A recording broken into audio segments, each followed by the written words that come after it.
그때에 주님께서 제자들에게 말씀하시기를 넘어지게 하는 일들이 일어나지 않을 수는 없으나 그런 일들이 일어나게 하는 그 사람에게는 화가 있으리라. 이 작은 자들 중에서 하나라도 넘어지게 하는 자는 차라리 연자 맷돌을 목에 매달고 바닷속에 던져지는 것이 더 나으리라. 너희는 스스로 주의하라.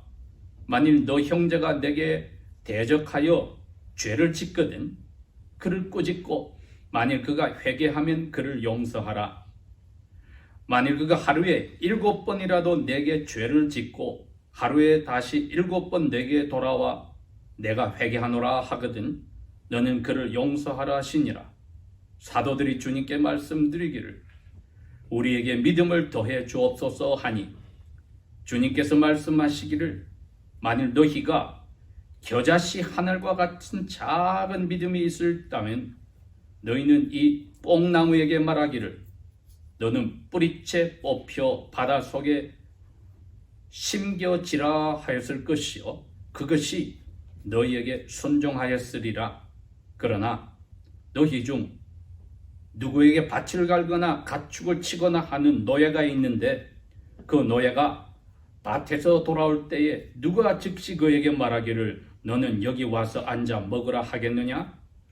오히려 그 노예에게 말하기를 내가 저녁을 먹도록 너는 준비하고 띠를 뚫고 내가 먹고 마시는 동안 나를 섬기라. 그 후에야 너는 먹고 마시라 하지 아니하겠느냐? 그 노예가 명령을 받은 일들을 다 하였다고 해서 그 주인이 노예에게 고맙다고 말하겠느냐? 나는 그렇게 생각하지 아니하노라. 그와 같이 너희도 너희에게 명령한 모든 일들을 다 행한 후에 말하기를 우리는 도움이 안 되는 노예들이요 우리가 마땅히 해야 할 일을 다 하였을 뿐이니다 하라 하시니라. 아멘.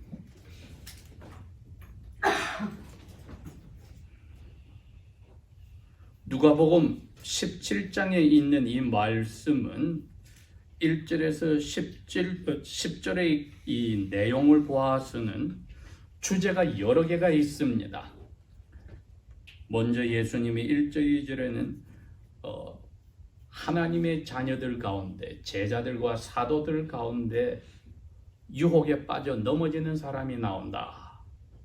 그리고 두 번째는 3절, 4절에 가면은 하나님의 자녀들 가운데 서로 죄를 짓고 죄를 용서해야 되는 일이 있다.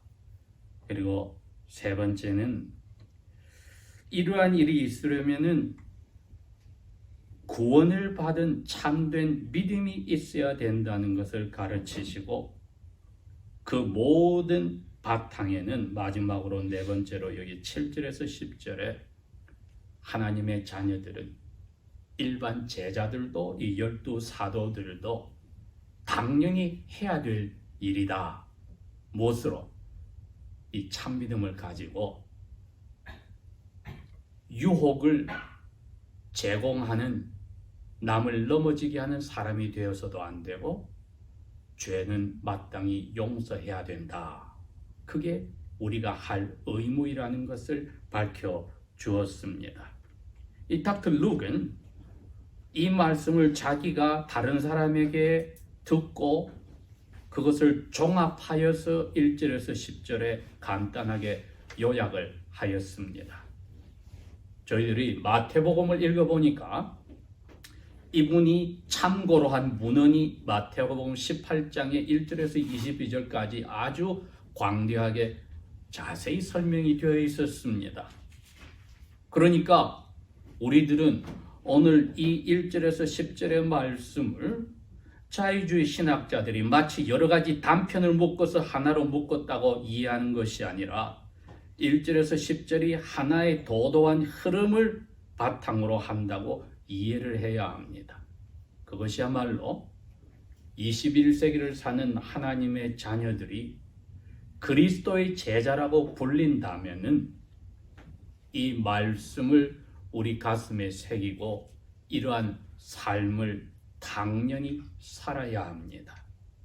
그 가장 배경이 되는 것이 7절에서 10절에 말씀하신 그 관계입니다. 하나님과 하나님의 자녀들과의 관계입니다. 이건 에덴 동산에서 하나님이 주신 모든 특권을 스스로 저버린 아담과 그의 아내 후손들이 우리에게 받아야 될 참 가슴 아픈 숙명이기도 합니다. 우리가 하나님의 모든 모습을 닮아서 창조물을 다스리고 이끌어가는 그 고귀한 자리에서 미끄러져서 어둠의 세력인 사탄의 노예들이 되었다. 그것도 모자라서 자기를 창조하시고 권한을 주신 하나님을 두려워하고 피해서 도망을 갔다는 겁니다. 하나님이 배반을 당한 겁니다. 하나님의 무조건 주시는 사랑이 뺨을 맞은 겁니다. 등에 비수를 꼽은 것과 같습니다. 그때 자기를 배반한 자기에게 죄를 지은 사람들이 하나님께로 돌아와서 회개합니다를 기다렸다면 이 우주는 존재할 수가 없고 저희들은 모조리 모든 인류는 하나도 빠짐없이 뜨거운 불호수에 다 빠질 뻔하였습니다.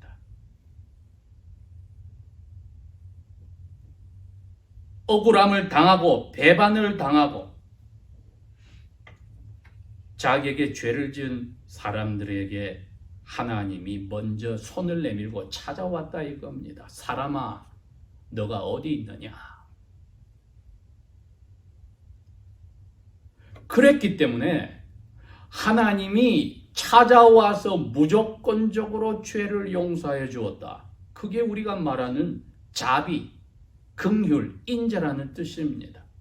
이 맛을 보고 사탄과 친구된 사탄의 노예된 자리에서 끄집어내서 다시 하나님의 자녀로 만들었을 때에 거저한 것이 아니라 하나님의 법에 따라서 죗값을 치르게 했는데 자기의 아들을 통해서 죗값을 치러서 우리는 사도 베드로가 말했듯이 값을 매길 수 없는 그리스도의 피로 우리가 다시 하나님께 팔렸다는 것입니다.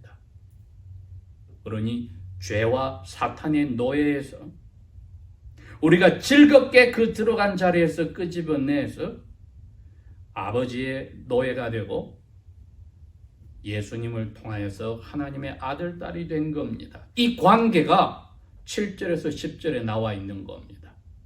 우리가 이것을 잊지 말아야 예수님의 12사도들이나 500명 가까운 그 당시의 제자들이나 21세기를 사는 우리 그리스도인들이 마음에 내가 무엇이라고 내세울 것이 없는 참된 제자의 자리로 갑니다. 자기 일생을 50년, 60년 선교지에 가서 하나님의 뜻을 다 전하였다고 해서 자랑할 것이 없고 사람들에게 인정을 받아야 된다고 은근히 마음에 가질 생각도 필요 없고 그러한 분들을 부러워하며 자기는 선교하지 못하였다고 양심의 가책을 느낄 필요도 없는 것이 주님이 주신 은사의 노예처럼 당연하게 순종한 것뿐인데 우리가 무엇을 예수 외에 자랑할 것이 있냐 이겁니다. 그렇기 때문에 이 관계가 우리의 영원한 삶을 불호수의 구덩이로 가야 될 것을 건져주셨다는 것을 잊지 말아야만 오늘 예수님께서 십자가에 돌아가시기 얼마 전에 주신 이 말씀을 우리도 새겨 들을 수가 있습니다.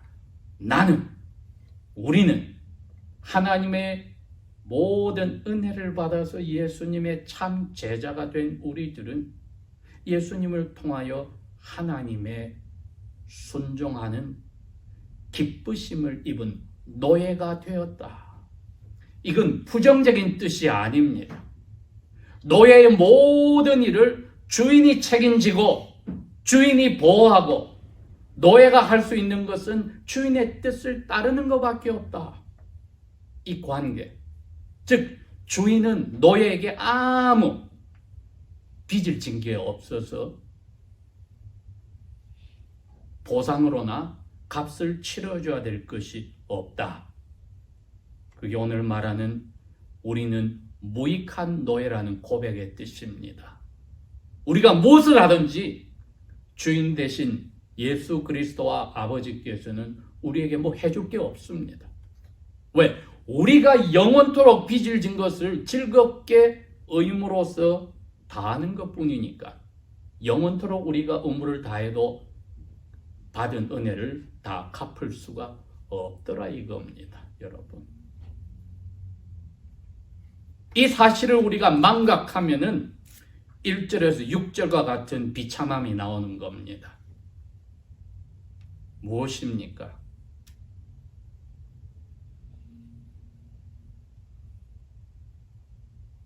쇳덩어리를 가지고 우리가 태어났으니 두 사람만 모이면 두 사람은커녕 자기 혼자 가만히 하나님 앞에 있어도 마음속에서 두 개가 싸우는데 부부가 만나니 얼마나 싸움이 있으며 가족들이 싸움이 있으며 그 가족들이 모인 교회가 있을 때 서로 다툼과 시기가 있을 수밖에 없다는 것입니다. 여러분, 하나님의 은혜가 아니고는 우리가 벗어날 수 없는 굴레입니다. 그러니까 믿음이 강한 사람이 있고 약한 사람이 있을 때에 예수님의 예에 따르면 당연히 믿음이 강한 사람이 약한 사람을 넘어지게 하는 이 시험이 교회마다 가족마다 있다는 것입니다. 예수님이 그걸 인정하셨어요. 왜? 죄인들의 모임이니까. 성인들의 모임이 아니라 용서받은 죄인들의 모임이니까 이 세상 사는 동안에는 꼭 이렇게 남을 넘어지게 하는 일들이 교회에서 가족 가운데도 생긴다는 겁니다. 이걸 어떻게 벗어나느냐? 이걸 벗어나지 못하는 사람은 믿음이 강한 사람이 약한 사람을 넘어지게 했을 때 그 강한 사람은 목에 1m 이상 되는 큰 맷돌을 달고 차라리 바다에 빠져 죽는 것이 더 나았다고 하는, 용서받을 수 없는 죄에 빠졌다는 것을 예수님이 지적하는 겁니다. 자살하는 것보다도 더 지독한 죄를 지었다는 것을 지적하는 겁니다. 그런데 피할 길을 주셨으니 3절 4절에 그 이야기입니다. 믿음 강한 사람이 믿음 약한 사람들의 모습 때문에 주로 상처를 받더라 이겁니다. 그때 나무 뒤에 숨었던 아담과 그의 아내에게 찾아가듯이, 야훼께서 찾아가듯이 손을 내밀고 찾아가는 은혜 받은 사람의 모습, 믿음의 행위의 열매가 없다면은 어떻게 되겠습니까? 마치 4절을 읽어보면은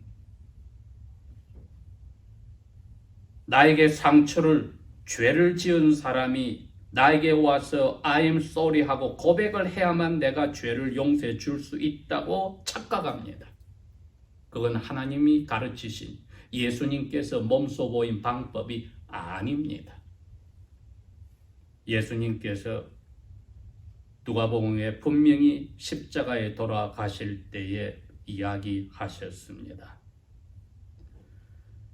아버지여, 저들의 죄를 용서하여 주십시오. 저들이 알지 못하고 저러나이다. 사도행전 7장에 성 밖으로 끌려나가 돌을 맞아 죽어가는 스데반 집사님도 크게 부르짖어 마지막 하신 말씀이 그겁니다. 주여, 저를 죽이는 저들의 죄들을 저희들에게 돌리지 마옵소서.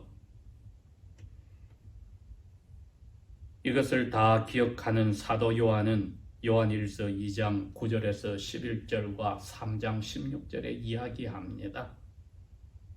누구든지 빛 가운데 있다고 하면서 형제나 자매를 미워하는 사람은 여전히 죄 가운데 어둠 가운데 있다. 자기 형제나 자매를 사랑하는 사람은 빛 가운데 사는 것이니 그런 사람은 절대로 넘어질 리가 없다.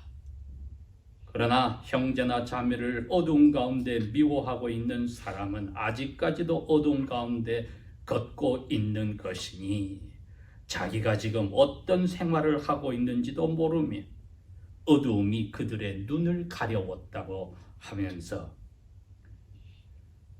그리스도 예수께서 우리를 위하여 자기 목숨을 바치셨으니까 우리도 마땅히 옵션이 아닙니다. 우리에게 취사선택의 고난이 있는 게 아니라 우리 형제와 자매를 위하여 목숨을 내어 놓아야 한다. 이게 노예된 것을 인식한 제자들의 기본 자세입니다.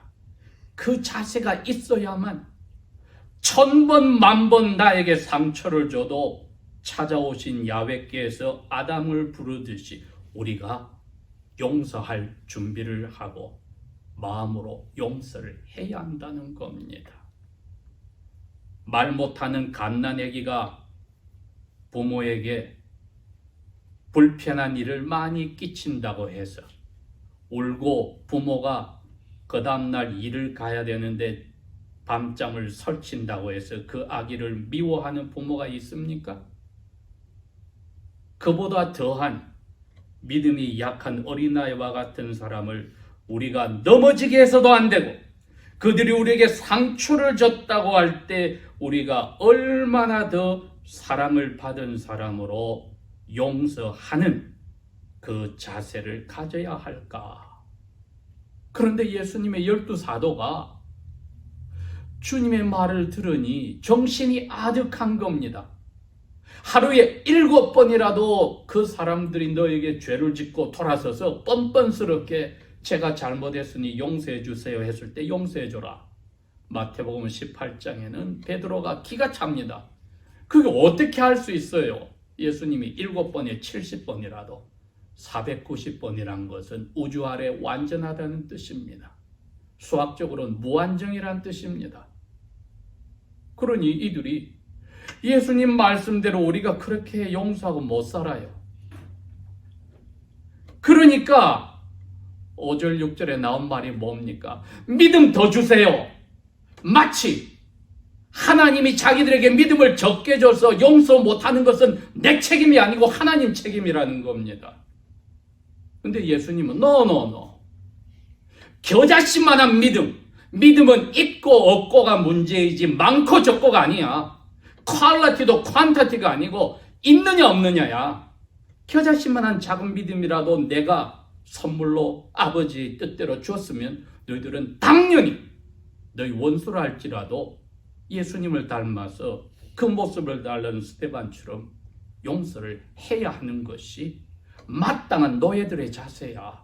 그러고도 마지막에는 저는 당연히 용서해야 할 의무를 했을 뿐인 그 순종을 따랐으니 칭찬받을 것도 상받을 것도 없습니다 하고 은혜로 구원을 받은 사람의 모습을 보여야 한다는 것입니다.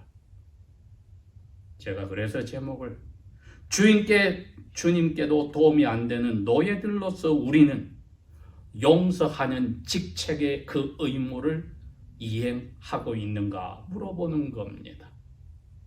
우리가 살아있을 동안에 서로가 상처를 주고받은 것이 기억이 날 때는 이미 이 세상을 떠난 사람들에게는 어쩔 수 없어도 살아있을 때 이 문제를 가족 간에서도 친구 사이에서도 형제 자매에서도 부부 사이에서도 교회 멤버들 사이에서도 해결하는 것은 아직 하나님의 은혜를 오늘이라고 부르는 때 주신 겁니다. 이 은혜를 맛본 사람이 날마다 나는 죽을 각오를 하고 십자가를 즐겁게 지고 가노라 고백하는 그리스도인의 예수 그리스도의 칭찬받는 노예들의 모습이 될 것입니다. 기도하겠습니다.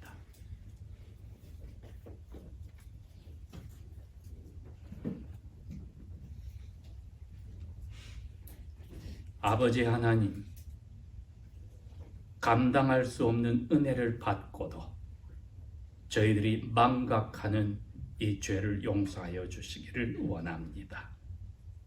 오늘 하루도 주님의 부활을 맛보는 이 안식의 날을 선물로 주신 것을 감사합니다. 성령이여, 우리에게 아버지의 뜻을 이루는 이 기쁨과 즐거움이 커져 나가도록 도와주시고 하나님 나라의 의로움과 기쁨과 평안이 계속하여 터져 나갈 수 있도록 저희들을 샘물처럼 솟는 생명의 강물들로 만들어 주십시오. 예수님 이름으로 감사 기도합니다. 아멘.